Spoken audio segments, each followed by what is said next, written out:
Sekalian, berbicara tentang hidayah, dalam Al-Quran ada 3 arti daripada hidayah. Arti pertama di dalam Al-Quran artinya adalah akal, hidayatul khulqi, hidayah yang datang bersama penciptaan Allah. Apa dalilnya? Dalilnya begini, wahadainahu najdain, pendek, dalam surat Al-Balad, wahadainahu najdain, dan kami hadiahkan kepada mereka, kami hidayahkan pada mereka 2 jalan, gitu kan ya? Ada jalan yang fajir dan ada jalan yang takwa. Kita bisa milih yang fajir, kita bisa milih yang takwa, karena kita punya akal. Itu hidayah yang pertama. Dalilnya tadi, akal, hidayah yang datang bersama dengan penciptaan, hidayatul khulqi. Hidayah yang kedua dimaksud dalam Al-Quran adalah hidayah yang datang bersama pengutusan para nabi. Dalilnya, huwaladzi arsala rasulahu bil huda. Nah itu ada tuh, ada huda, ada hidayah. Bil huda wa dinil haqq. Berarti ada hidayah yang kedua, Al-Quran dan As-Sunnah. Itu hidayah juga, petunjuk. Yang ketiga, yang kita minta tiap hari, hidayah itu taufik. Itu yang Bapak tanya, ihdinas siratal mustaqim, ya Allah hidayahkan kami jalan yang lurus. Loh, kok kita minta lagi? Bukannya sudah dikasih? Betul, jadi ada 3. Yang pertama tadi, apa tadi? Yang kedua, Al-Quran dan As-Sunnah bersama dengan para nabi. Yang ketiga, taufik. Oke, kalau gitu, coba saya contohkan. Nih, Bapak Ibu tahu rumah saya di mana? Belum tahu, mau saya kasih tahu? Rumah saya di Kalideres, ya, di Jakarta Kalideres. Dari mana maunya enaknya? Ya udah, dari luar kota Bapak Ibu naik bis ke Kalideres. Sampai di bis Kalideres, Bapak Ibu jalan sekitar 1,5 kilometer ke sebelah timur. Lalu dapatlah di situ ada satu supermarket yang terkenal, belok ke kiri. Setelah dapat di situ belok kiri, jalan 50 meter, Bapak Ibu dapat rumah sakit yang terkenal juga. Jalan lagi 50 meter, sebelah kiri ada gerbang. Masuk ke sebelah kiri, sekitar 20 meter ke sebelah kanan. Sekitar 10 meter ke sebelah kanan lagi, rumah saya yang nomor 5. Apa yang Bapak Ibu rasakan ketika mendapatkan hidayah tadi? Hah? Itu hidayah kan ya? Kan petunjuk kan ya? Apa yang Bapak Ibu rasakan? Bingung, bagus. Karena tidak ada satupun manusia di muka bumi ketika dengar hidayah langsung paham, kecuali Abu Bakar. Abu Bakar langsung, iya. Nah itu aja. Yang lain, masa iya sih? Yang bener aja, bodoh amat deh. Nah, itu yang lain tuh. Pusing, bingung, bodoh amat, nggak ngerti. Itu hidayah. Artinya sama kayak manusia. Manusia sudah punya akal. Dia dikasih hidayah, irsyad wal bayan, Al-Quran dan As-Sunnah. Kalau akal ini kemudian menjangkau Al-Quran dan As-Sunnah, Allah kasih taufik. Tapi selama Allah nggak kasih taufik, kita nggak akan pernah beriman. Maka itulah kita minta pada Allah, ihdinas siratal mustaqim. Karena kita memang punya akal. Memang Al-Quran dan As-Sunnah ada di depan mata kita. Kita bisa mikirin, tapi kalau Allah nggak ngasih taufik, nggak jadi. Itulah hidayah itu taufik. Allah mudahkan kita. Taufik asal katanya wafak, artinya persetujuan. Jadi ACC daripada Allah Subhanahu wa Ta'ala. Dan insya Allah siapapun yang mau beriman, Allah pasti ACC. Tapi yang nggak mau beriman, Allah nggak akan ACC. Di dalam Al-Quran ada 3 kelompok yang Allah nggak akan pernah kasih hidayah. Wallahu la yahdil qaumal kafirin, wallahu la yahdil qaumal wallahu la yahdil qaumal kafirin, wallahu la yahdil qaumal fasikin, wallahu la yahdil qaumaz zalimin. Allah tidak mau kasih petunjuk pada orang yang masih kafir, orang yang masih fasik, dan orang yang masih zolim. Selama mereka tetap dalam kezoliman, kefasikan, dan kekafiran mereka. Tapi kalau mereka berhenti dan mereka mencari dalil, Allah kasih taufik. Jadi gitu kira-kira. Itu hubungannya antara semuanya itu. Ada yang kurang silahkan. Betul. Silahkan kalau ada yang lain. Doa. Itu doa tadi. Bisa nggak kita mendoakan? Bisa. Makanya Allah cuma membolehkan kita mendoakan orang supaya dapat hidayah, taufik daripada Allah. Kayak saya ke bapak saya, akalnya sudah ada, Al-Qurannya sudah saya kasih, As-Sunnahnya sudah saya kasih, tapi belum mau beriman karena belum ada taufik. Di depan Allah minta depan Ka'bah, hai, makasih. Nah, jadi di depan Ka'bah saya minta, tapi Allah belum kasih taufik, ya belum bisa. Nah, jadi kira-kira begitu. Oke, ini dulu ya. Bagaimana cara berbakti kepada orang tua yang masih belum Islam? Barusan dibahas. Bagaimana hubungan dengan keluarga, famili non muslim. Jadi gini Bapak Ibu sekalian, di dalam Al-Quran Allah katakan, walaupun kita ini punya seorang orang tua atau 2 orang tua yang non muslim, tetap pergauli mereka secara ma'ruf. Hanya saja ketika mereka menyoalkan kita dalam perkara ketaatan dan melarang kita dari ketaatan, maka jangan tuti huma, jangan menuruti keduanya. Lah kenapa jangan menuruti keduanya? Karena la ta'ata illa bil ma'ruf. Tidak ada ketaatan kecuali kepada kema'rufan. Terus gimana caranya? Yang nggak harus dipertentangkan. Saya contohnya, ketika saya masuk Islam, itu bapak saya itu ngamuk luar biasa. Ibu saya apalagi. Bapak saya debat setiap hari 3 jam minimal. Sampai kita keras-kerasan suara dan sebagainya. Ibu saya lebih parah lagi. Tiba-tiba bersujud di depan saya. Kemudian bilang, kalau kamu nggak mau balik lagi agama Katolik, mami nggak mau berdiri. Saya bilang, coba bayangin. Seorang ibu yang lahir kita sujud di depan mata kita itu rasanya kayak gimana gitu kan ya. Tapi tiba-tiba saya keinget yang nyeritain saya ada cerita tentang Sa'ad bin Abi Waqqas yang ibunya nggak mau makan itu loh.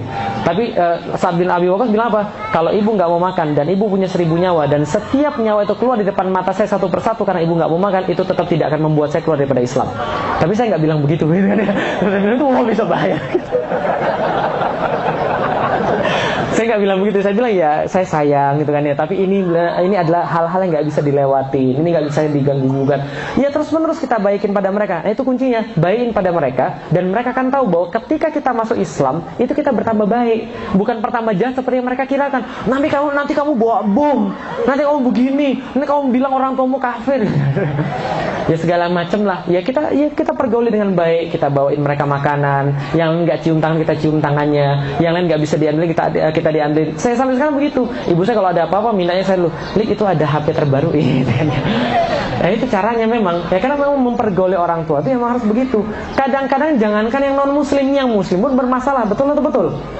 Ada seorang perempuan dia pakai kerudungan, ibunya nggak suka, gitu kan? Ibunya bilang buka, dia bilang enggak ini ketaatan pada Allah, buka. Ibu sih nggak ngerti ini adalah kewajiban daripada Allah. Ibu sih bermaksud pada Allah, ya wajar aja ibunya ngamuk. Harusnya baik-baik. Yang namanya orang tua itu ya bisa jadi mereka belum paham. Yang jelas nggak ada orang tua yang mau jelek pada anaknya. Betul atau betul? Nggak ada. Cuman dia belum dapat informasi aja. Tadi maklumat sabikonya belum masuk. Coba kalau maklumat sabikonya masuk dengan bagus, enak. Ibu, jadi gini bu, boleh nggak kita ngomong berdua bu? Berdua aja, yang lain gak usah. Boleh bu ya? Ayo ke kamar. Iya. Jadi gini bu, saya mau bilang, saya beruntung sekali saya jadi anaknya ibu. Sudah diajari dengan baik, saya diajarin segala sesuatu, dan saya beruntung sekali ibu. Dan saya pengen balas ibu, tapi nggak tahu caranya. Saya cuma bisa berpikir, kalau saya taat sama Allah, saya bisa berbakti sama ibu, dan Allah kasih ibu kebaikan. Jadi boleh nggak bu saya berkerudung? Ibunya nangis serius. Gitu kan ya? Kalau ngomongnya begitu kira-kira ibunya boleh atau enggak? Insya Allah boleh. Gitu kan ya? Nah itu kuncinya. Jadi itu cara mempergauli orang tua tetap secara ma'ruf. Sekarang saya tetap mengunjungi mereka, tetap telepon mereka, tetap ada apa-apa ya dimuliakan tetap. Jadi itu adalah dengan keluarga dan family yang non muslim. Tapi soalan yang hal-hal yang prinsipal itu harus kita jaga. Contoh, saya meyakini mengucapkan selamat Natal itu haram. Maka saya bilang sama bapak saya dulu, Pi, bukan saya tidak menghormati Natal, tidak. Bukan saya tidak menghormati Yesus, tidak. Saya menghormati Yesus, bahkan coba lihat nih di dalam Al-Quran, lebih lengkap daripada Alkitab. Cerita tentang Yesus, masa nih baca nih. Ini kita menghormati Yesus luar biasa, sangat hormat sekali. Tapi mohon maaf, kita tidak mengakui bahwa Yesus ini adalah Tuhan. Jadi saya nggak bisa mengucapkan selamat lahir anak Tuhan. Gitu ya? Ya sudah. Kalau gitu kamu tetap main ke sini. Iya, tapi nggak tanggal 25. Ya tapi tetap main gitu loh maksudnya. Kita jelasin pada mereka tentang perkara-perkara. Lik, kita ikut pergi ke puncak yuk. Boleh Mi, tapi ini hari Jumat. Kalau hari Jumat, kali harus sholat. Kamu ini diajak orang tua malah banyak sekali syaratnya. Kamu kan beribadah pada Tuhan. Tuhan kan nyuruh kamu berbakti pada orang tua. Iya, memang. Tapi sholat ini adalah kewajiban saya pada Allah. Kalau saya nggak diperbolehkan, lebih baik saya nggak usah ikut aja. Udah ada garis-garisnya. Mi, saya nggak bisa makan babi, gitu kan ya? Jelaskan semuanya kan ya. Berarti besok-besok mereka ngalah. Tapi kalau kita yang ngalah dalam perkara-perkara begitu, besok-besok mereka akan punya angin untuk ngajak kita pada maksiat yang lebih parah lagi. Karena setan itu ngajak maksiat itu selalu dari paling rendah, nggak mungkin dari yang paling berat. Contoh, Nik itu tuh ada cewek cantik, zina yuk. Setan menggoda begitu. Enggak, tapi gini setan menggoda. Nik, ada cewek, siapa tuh dia butuh bimbingan Nik, gitu. Ya, gitu memang. Lama-lama bimbingan jadi. Itu memang setan tuh begitu, dikit. Dia nggak mungkin sekali menggoda langsung parah, nggak mungkin. Nah, kita harus jelasin dulu yang mana yang bisa diatur, yang mana bisa dinegosiasikan, yang mana nggak bisa dinegosiasikan. Itu kita atur dulu. Nah, jadi kira-kira gitu. Oke, silakan kalau ada yang lain kata. Oh, sudah waktu sholat. Baik, karena sudah waktu sholat, nanti kita lanjutkan Bapak Ibu sekalian. Assalamualaikum warahmatullahi wabarakatuh. Baik, terima kasih. Jadi ada dua pertanyaan Bapak Ibu sekalian. Yang pertama adalah bagaimana caranya, kalau tadi adalah dari yang non muslim menjadi muslim, sekarang bagaimana kalau ada yang muslim tapi yang ekstrim, lalu kemudian bisa bergaul dengan mereka agar mereka kembali semula. Jadi gini Bapak sekalian, pertama-tama saya pengen menjelaskan sedikit dulu tadi tentang yang non muslim menjadi muslim. Tadi ada beberapa bapak-bapak yang bertanya, kalau saya punya teman saya itu non muslim, bagaimana agar membawa dia kepada Islam? Jawabannya sederhana, tadi sudah saya jelaskan secara umum bahwa yang dibawa adalah pertanyaan why, kenapa dulu. Nah, kalau saya secara pribadi ketika berdiskusi dengan orang-orang non-muslim di Jakarta, kita punya kelas Islamic Open House. Jadi kita undangin seluruh orang non-muslim datang ke tempat kita diskusi di situ, tanya jawab bagi yang mau bertanya, dan biasanya alhamdulillah ya sebulan 1 atau 2 yang masuk Islam. Nah, jadi ketika kita tanya pertama kali, pertanyaannya sederhana, kamu percaya nggak sama Tuhan? Itu dulu. Kalau dia percaya sama Tuhan, nanti ada pertanyaan lanjutan. Kalau dia tidak percaya sama Tuhan, berarti harus dibahas dulu tentang Tuhan. Kalau dia percaya sama Tuhan, kita pastikan dulu dia percayanya karena apa. Contoh misalnya, kenapa kamu percaya sama Tuhan? Dia jawab, karena kalau saya sakit, saya berdoa, Tuhan menyembuhkan saya. Lalu kalau ada orang yang sakit berdoa lalu kemudian nggak sembuh, apakah Tuhan nggak ada? Kan itu kan ya. Nah, itu diskusi dulu sampai dia yakin betul bahwa Tuhan itu ada. Kalau dia nggak yakin Tuhan itu ada, pembahasannya tadi tentang sains, tentang penciptaan alam semesta, tentang segala macam, sampai Tuhan itu ada. Dia yakin dulu. Kalau sudah pertanyaan itu dijawab, Tuhan itu ada, pertanyaan kedua, Tuhannya siapa? Nah, jadi Tuhan itu ada, yang kedua Tuhannya siapa? Yesus kah? Gitu kan ya? Atau Allah kah? Atau siapakah? Kita bahas Tuhannya siapa. Nah, kalau sudah Tuhannya siapa, baru dapat tentang Islam. Nah, itu adalah jawabannya. Yang kedua, bagaimana bergaul dengan orang-orang muslim yang dalam tanda kutip garis keras. Jadi gini Bapak Ibu sekalian, pertama-tama harus saya luruskan dulu. Pertama-tama, tidak ada muslim garis keras dan tidak ada muslim garis lembut. Ya, yang mengkotak-kotakkan muslim jadi seperti itu adalah yang pertama kali memulai orang-orang barat. Jadi harus hati-hati dengan istilah itu. Karena istilah fundamentalis, ekstrim, moderat, tradisionalis itu pertama kali diperkenalkan oleh lembaga think tanknya Amerika, lembaga think tanknya Presiden Amerika, namanya Rand Corporation. Jadi dia membagi muslim itu jadi 4: fundamentalis, ekstremis, tradisional, dan moderat. Nah, itu mereka membagi-bagi, dan mereka punya strategi untuk membagi-bagi begitu. Politik divide et impera lah, kira-kira begitulah. Nah, maka kita harus hati-hati. Tapi memang ada beberapa orang muslim yang kadang-kadang tidak etis pergaulannya dengan muslim yang lain, yang kadang-kadang itu cukup menyusahkan. Contoh misalnya, saya sering ketemu ada yang begini misalnya, ada yang kirim email kepada saya, Assalamualaikum Ustadz, mau tanya Ustadz akidahnya apa?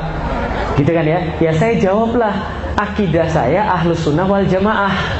Lalu dia balas lagi, akidah Ustadz bukan Ahlus Sunnah wal Jamaah, Ustadz adalah termasuk 72 yang sesat sehingga masuk neraka.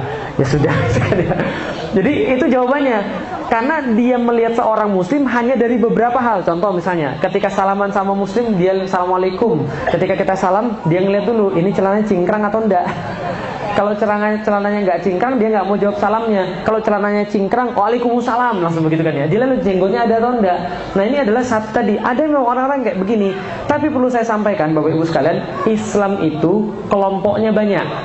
Ya, sekali lagi, Islam itu kelompoknya banyak. Boleh atau tidak? Boleh atau tidak kelompoknya banyak? Boleh.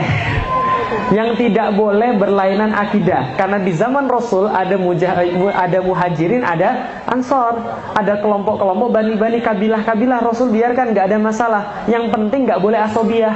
Asobiyah itu apa? Asobiyah adalah ikatan-ikatan apapun yang diataskan daripada ikatan ukhuwah. Itu yang gak boleh. Tapi kalau kita berkelompok, boleh-boleh saja. Lah ini keluarga masyarakat muslim Indonesia, ini kan kelompok. Tapi apakah keluarga masyarakat muslim Indonesia mengatakan begini, selain keluarga masyarakat muslim Indonesia, yang lainnya bukan muslim? Apakah begitu? Karena hanya kami yang keluarga muslim, yang lain bukan keluarga muslim. Enggak begitu. Artinya apa? Berkelompok hukumnya boleh, berpartai-partai hukumnya boleh. Yang enggak boleh mengatakan kelompok gue doang yang benar, yang lain salah. Itu yang nggak boleh. Lah kenapa? Coba perhatiin baik-baik.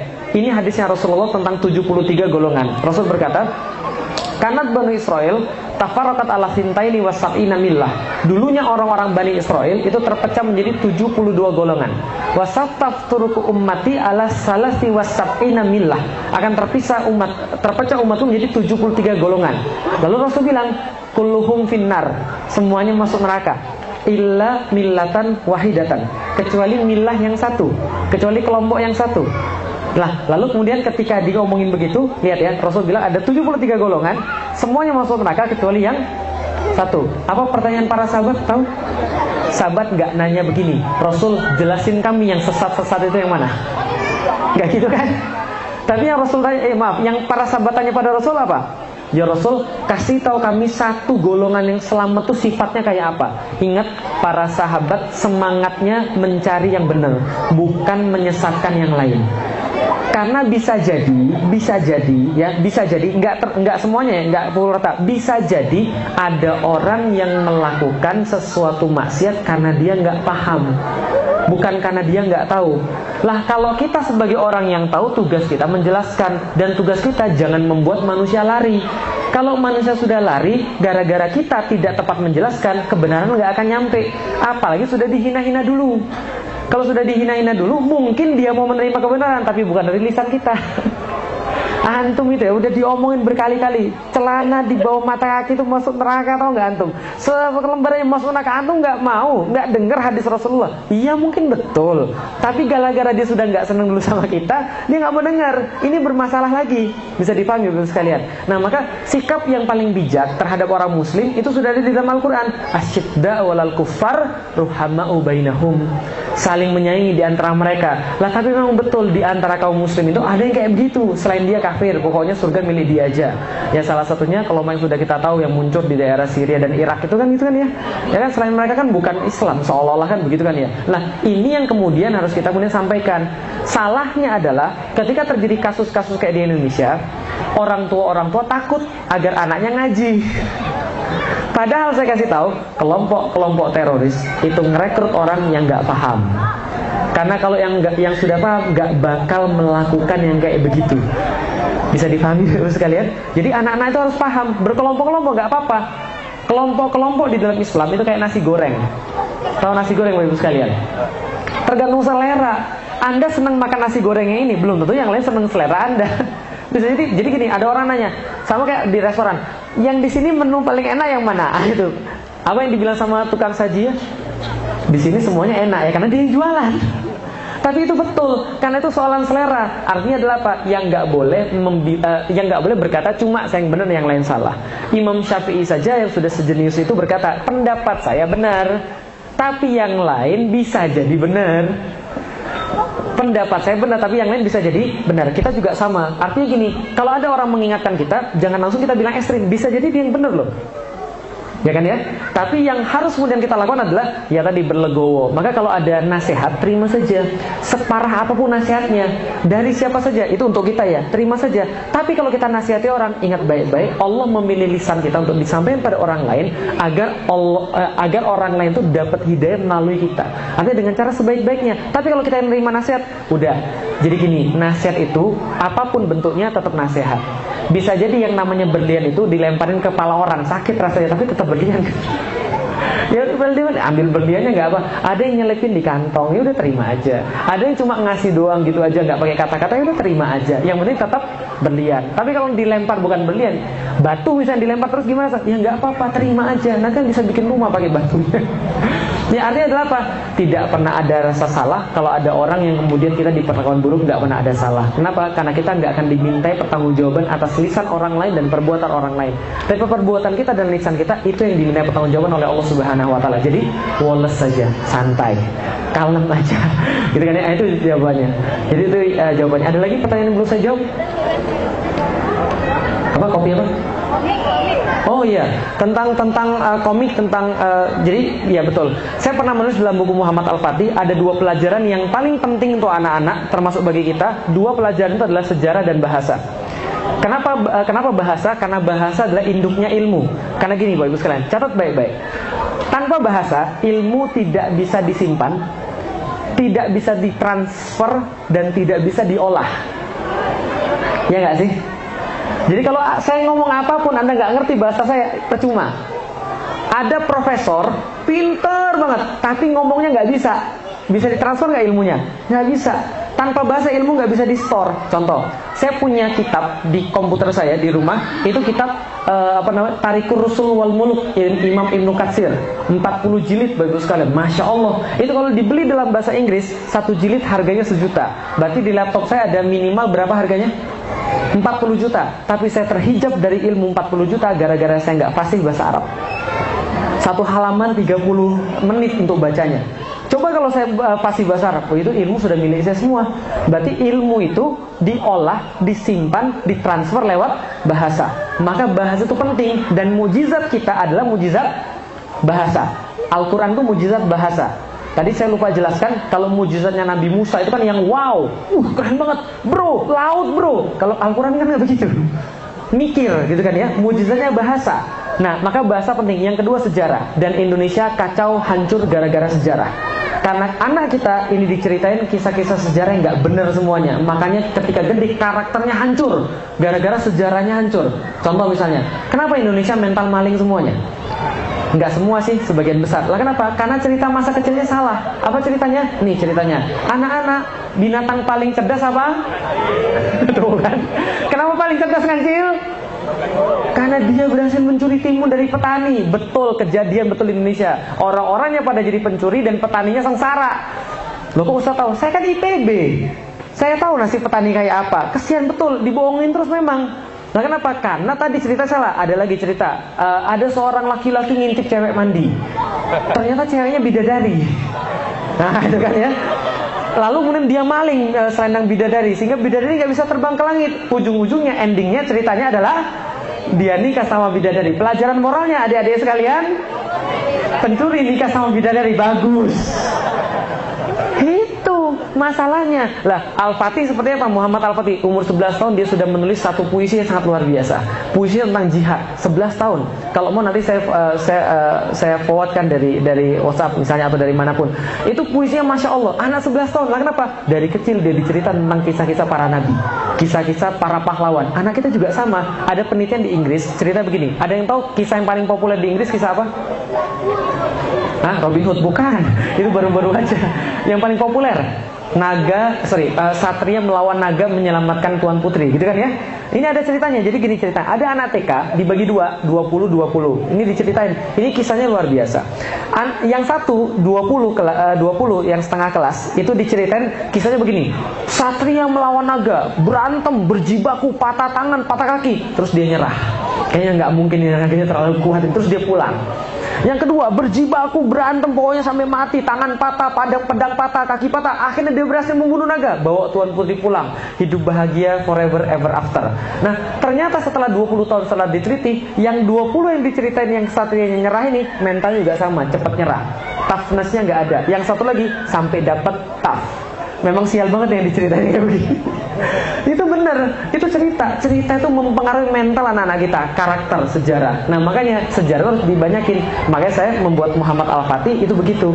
Nah tadi ibunya dibanyakin yang lain. Iya, ibu, saya bulan Mei kemarin sudah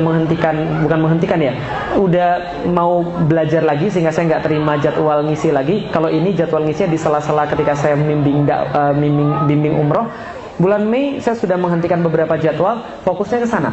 Jadi sekarang saya fokusnya ke anak-anak SMP, ke anak-anak SD, karena harus dimenangkan mereka ini. Karena ada penelitian yang juga luar biasa. Penelitian begini, Bapak Ibu, sekarang ada pertanyaan lagi.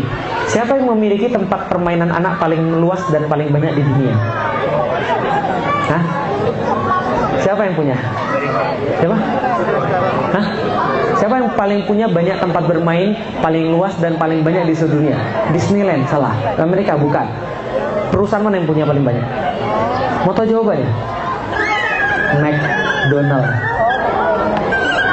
Kenapa mereka buat tempat permainan paling luas dan paling banyak? Mereka pegang satu data dan mereka sangat yakin data itu, data penelitian psikologis. Artinya adalah apa? Mereka punya satu data yang sangat kuat sekali. Anak 0 sampai 8 tahun ketika sudah terengker pada sesuatu, artinya sudah terjangkar pada sesuatu, dia akan melakukan pembelian ulang di masa depan. Itu sudah pasti. Artinya kalau 0 sampai 8 tahun kita nggak ambil, itu diambil sama yang lain. Coba tanya anak-anak kita sekarang idolanya siapa? Iron Man. Batman, Avengers, aduh pusing banget saya udah. Nah, kenapa? Tokoh-tokoh fiktif karangan, nah itu harus diganti dengan tokoh-tokoh kita, karena kita tuh mengambil dari idola. Nah maka Rasulullah itu penting sekali ditanamkan. Kisah-kisah harus diceritakan setiap hari pada anak-anak kita. Dia harus kenal Abu Bakar, dia harus kenal Umar bin Khattab, dia harus kenal Khalid bin Walid. Itu untuk anak-anak kita. Nah itu yang mempengaruhi siapa? Ibu-ibu yang berpengaruh. Sangat berpengaruh sekali ibu-ibu. Jadi cerita sebelum tidur itu penelitian juga sangat berpengaruh sekali. Jadi itu. Silakan kalau ada yang lain. Ya nanti itu akan terbit seri keduanya sebentar lagi, sebulan lagi insya Allah. Nah, silakan. Boleh. Hai. Waalaikumsalam warahmatullahi wabarakatuh. Soal kewajiban berdakwah, Ya. bilang bahwa menjadi dai itu adalah kewajiban setiap orang. Ya. Kalau kewajiban itu sesuatu yang harus dikerjakan dan dosa kalau ditinggalkan. Nah, kapasitas kita sebagai Ibu. gimana cara kita berdakwah untuk menjalankan kewajiban itu? Waalaikumsalam warahmatullahi wabarakatuh. Kan dakwah itu wajib katanya. Terus kapasitas kita kan beda-beda. Ada yang ibu rumah tangga, ada yang bekerja, ada yang dimanapun. Terus bagaimana kita melaksanakan dakwah? Jadi gini, dakwah itu nggak harus ngomong. Dakwah itu nggak harus berbicara kayak saya, nggak harus pakai dalil kayak saya, harus menjelaskan kayak saya. Enggak. Di dalam Islam bahkan anjing pun bisa berdakwah. Dan itu bisa mulia. Dalam surat Al-Kahfi, coba di mana ada cerita anjing menjolorkan tangannya, itu diceritakan di dalam Al-Quran. Cuma Al-Quran doang. Anjing menjulurkan tangannya, duduk dia di depan gua, diceritakan oleh Allah. Allah kalau menceritakan sesuatu itu pasti penting. Yang ini ditunjukkan oleh Allah apa? Bahkan anjing saja, ya, bahkan anjing saja yang menurut banyakan orang hina, ketika dia menemani Ashabul Kahfi, dia masuk Al-Quran, masya Allah. Anda itu siapa aja? Nah, kalau Anda berdiri di jalan dakwah itu mulia. Tidak ada yang tidak mulia. Bahkan cuma, ya Allah, cuma ngeramein gitu kan ya. Cuma BC, besok ada pengajian, datang ya sis, datang ya bro. Itu aja sudah masuk. Ketika Anda kemudian ada yang nyiapin nasi uduk, masya Allah. Ada yang kemudian nyiapin segala macam, itu sudah termasuk dakwah. Jadi jangan anggap dakwah itu cuma ngomong gini aja. Bahkan di dalam surat Yasin itu diceritakan tentang seorang pemuda yang bahkan para nabi iri sama dia. Kan ya, ketika dia datang tergopoh-gopoh dari ujung kota, lalu kemudian mengatakan, ayo para kaumku ikuti para nabi ini. Jadi dia cuma jadi ini doang, apa namanya, makelar. Saya nggak bisa ngomong, saya nggak tahu apa-apa, tapi ikutin nih orang yang tahu nih. Kamu dengar nih omongan dia nih. Kamu kok coba kamu mikir, kita diciptakan Allah. Kenapa kamu nggak mau dengar kata-kata Allah? Dia cuma ngomong begitu doang. Akhirnya apa? Dia ditaruh di tengah jalan, diinjek-injek perutnya sampai pecah. Gara-gara cuma ngomong gitu doang, kata-katanya jelek. Jadi itu kaum saking nggak berimannya diturunin 3 nabi. 3 nabi nggak bisa menyadarkan mereka. Satu orang dari ujung kaum nggak pernah pesantrenan, bapak ibu sekalian, nggak pernah belajar agama, tiba-tiba ngomong begini, Tuhanku menciptakan aku, kenapa kita nggak beribadah kepada Dia? Dan Tuhan nyiptain kita. Bagi orang-orang, lu ngomong jelek banget sini kita injek-injek. Nah mati dia. Setelah dia mati, dia naik ke surga. Kemudian ketika dia masuk ke surga, dia berkata pada Allah, boleh nggak saya ngasih tahu mereka? Kenapa saya bisa dimuliakan oleh Engkau, duhai Allah? Nah itu diabadikan oleh Allah di dalam Al-Quran. Jadi di dalam Al-Quran itu cerita luar biasa. Lalu kenapa dia berkata, andai orang-orang itu tahu kenapa aku dimuliakan oleh Allah dan kenapa aku mendapatkan ampunan daripada Allah, cuma gara-gara nyuruh orang ngaji. Jadi pahami bapak sekalian, itu orang-orang yang sudah jadi Rasul itu iri. Gara-gara apa? Ini orang nggak ngapa-ngapain, cuma ngajak orang ngaji aja, pahalanya banyak. Jadi kira-kira itu. Jadi dakwah banyak hal. Termasuk pada anak-anak itu dakwah luar biasa. Bapak ibu sekalian, ulama-ulama besar, Imam Syafi'i itu anak yatim. Bapaknya nggak ada, ibunya yang ngurus. Imam Ahmad bin Hambal itu anak yatim, ibunya yang ngurus, bapaknya nggak ada. Artinya apa? Di dalam keluarga, bapak itu memberikan GBH, garis-garis besar haluan. Ibu itu adalah eksekusi teknis. Makanya Nabi Nuh punya anak. Nabi Ibrahim punya anak. Satunya bandel, satunya taat luar biasa. Bapaknya sama-sama Nabi. Yang beda apa? Istrinya. Betul. Istrinya tuh kopian semua. Coba lihat bagaimana seorang Nabi Ibrahim punya istri Hajar. Hajar ketika ditinggal Nabi Ibrahim, coba bayangin, Hajar sama Nabi Ibrahim tinggalnya di mana? Di Syam, Syria. Lalu dia disuruh kemana? Ke Mekah. Tahu berapa jaraknya? 1123 km Bapak Ibu sekalian.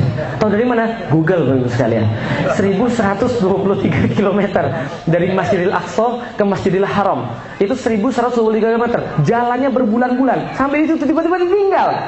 Lah kalau Anda jadi ibunya kira-kira gimana? Pak, bunuh aja saya sekalian, Pak.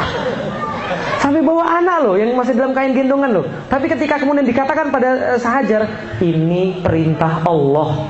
Apa kata Hajar? Kalau ini perintah Allah tidak apa-apa, pergi saja Pak. Lah kenapa? Allah tidak pernah menelantarkan hambanya. Masya Allah. Anaknya besok-besok ketika umur 8 tahunan dibilang sama bapaknya baru pulang. Itu anak nggak pernah ngeliat bapaknya. Tiba-tiba datang bapaknya galau, bolak-balik ditanya, bapak kenapa galau banget? Iya nih saya disuruh menyembelih kamu. Kira-kira gitulah. Lah kalau Anda jadi anaknya kira-kira gimana? Bapak tidak bertanggung jawab. Tapi apa kata anaknya? Masya Allah. Kata anaknya persis kata ibunya. Kalau ini perintah Allah, lakukan. Karena Allah nggak mungkin salah. Persis kan ya? Bagaimana dengan anaknya Nabi Nuh? Enggak Pak, makasih. Ayo nak naik ini air sudah mulai tinggi. Enggak Pak, makasih Pak. Saya naik gunung aja Pak. Ini gunung tinggi, air nggak akan naik. Enggak, gunung bakal tenggelam. Enggak Pak, makasih Pak. Lah kenapa dia nggak mau naik? Ibunya juga nggak mau naik. Gitu. Nah, jadi itulah pentingnya di situ. Nah, untuk mengajarkan pada anak-anak kita. Ada yang lain silakan, Betul. Ya, silakan. Ya.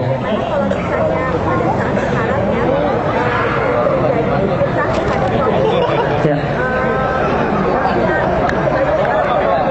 Sebagai seorang teroris.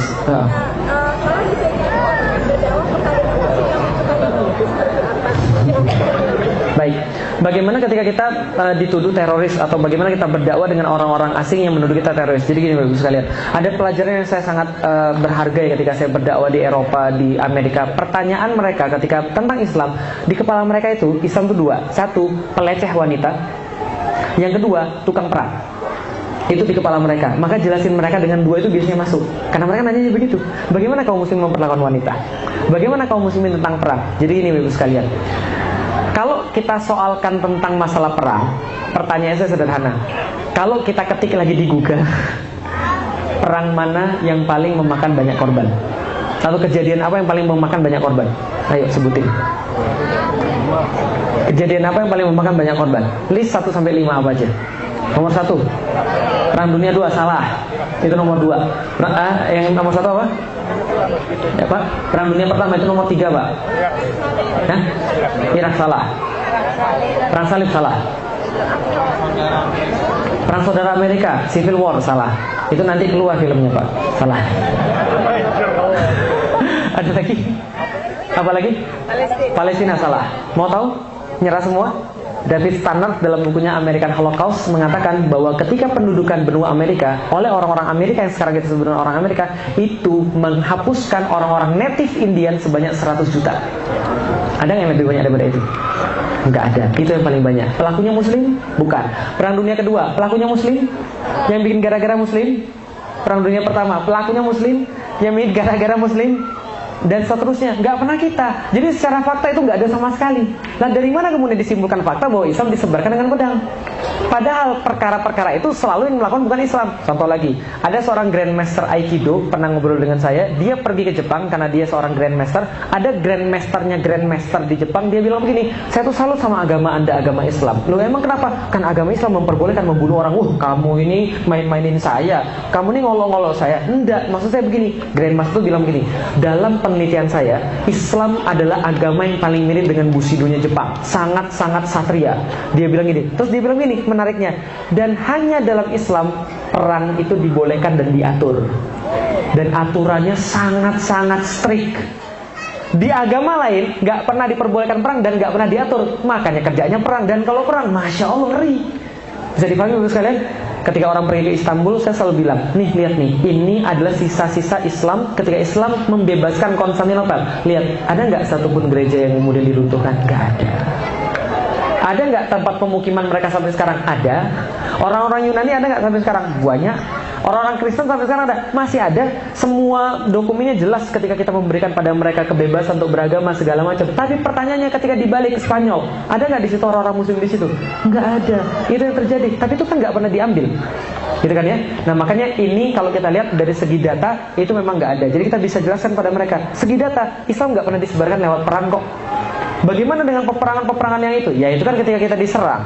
Kita pernah nggak menyerang balik orang? Pernah, tapi tidak dalam kadar membunuh orang, membabi buta. Tidak. Tapi memang ada aturannya. Bagaimana aturan di dalam Islam? Rasul katakan, sebelum engkau memerangi manusia, datangi pekarangan mereka, seru mereka dengan Islam. Sungguh kalau ada satu aja yang masuk Islam gara-gara Anda, itu lebih baik daripada dunia dan seisinya. Itu kan kata Rasul kan ya.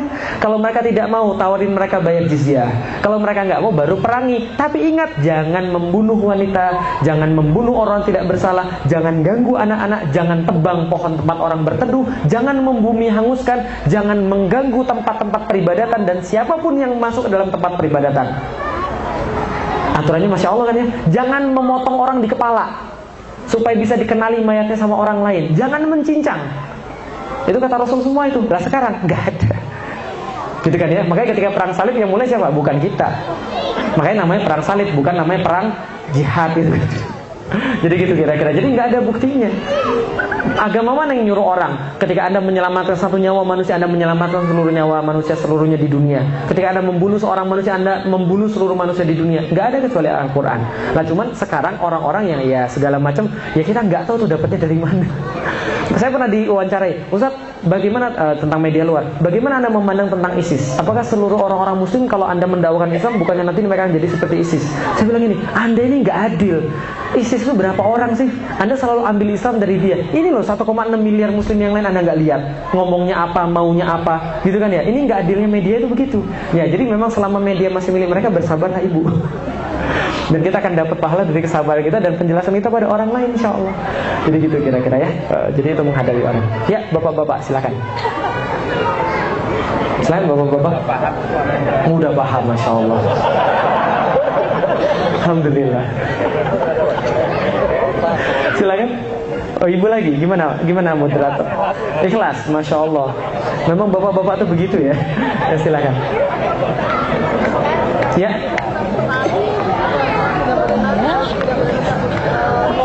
Ya.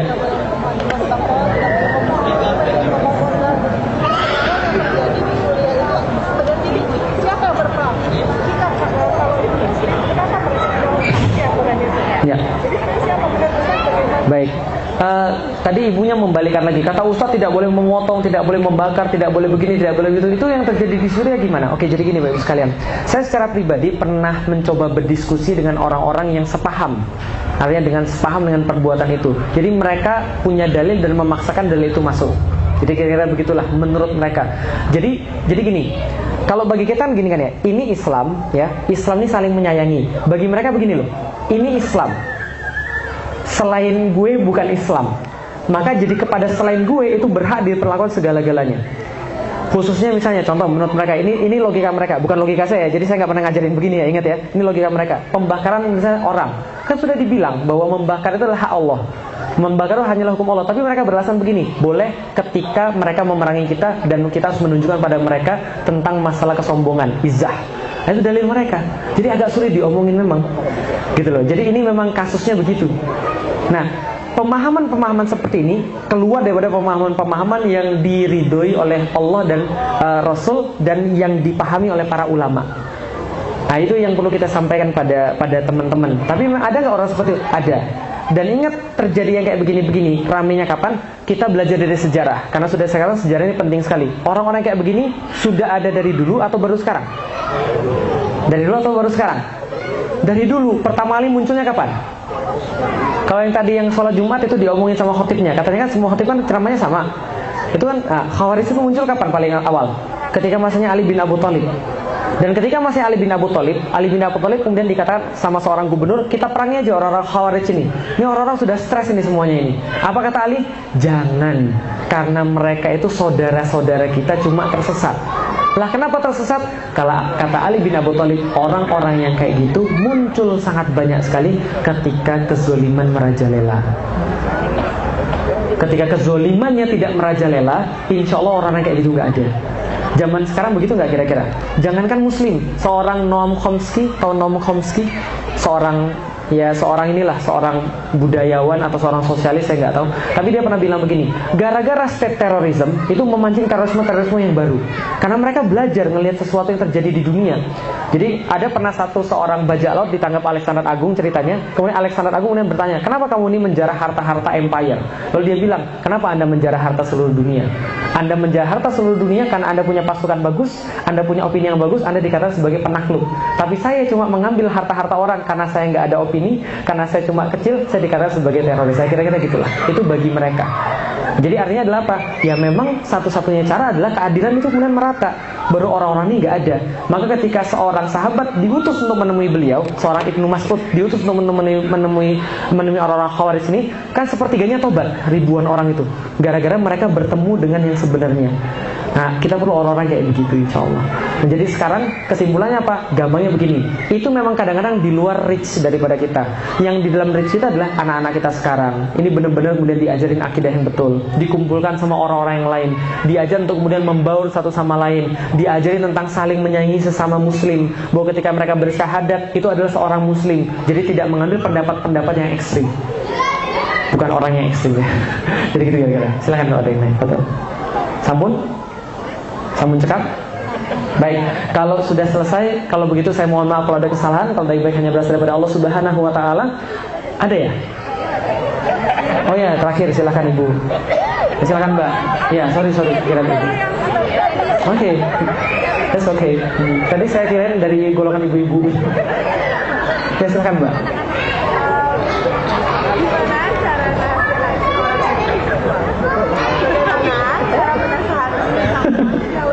Baik, terima kasih. Pertanyaannya adalah bagaimana cara menasihati orang yang lebih tua. Itu yang selalu saya pikirin dari dulu. Jadi gini Bapak Ibu sekalian. Jadi gini ya, namanya orang tua itu kadang-kadang cara menasihati paling bagus adalah dengan mendengarkan. Serius, dengan mendengarkan. Orang tua itu kalau kita dengerin dia jadi baik. Kalau kita bantah itu malah tambah parah. Nah, jadi dengerin dulu orang tua itu ya. Ini berlaku bagi semuanya ya. Orang tua tuh dengerin. Orang semakin dia tua, dia semakin perlu didengerin. Semakin dia tua lagi, semakin perlu didengerin. Kadang-kadang kita nggak usah bilang apa-apa untuk buat dia berubah.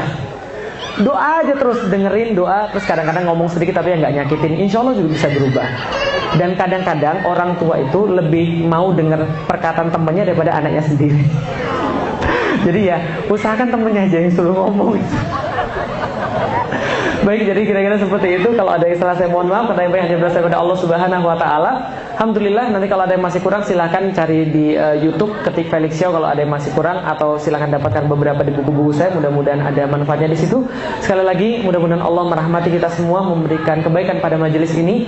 Maka siapapun yang datang pada majelis ini, Allah akan karuniakan ampunan. Allah sudah janjikan itu. Allah akan karuniakan jauh dari api neraka, dan Allah akan karuniakan surga kepadanya. Allah lebih shawab. Assalamualaikum warahmatullahi wabarakatuh.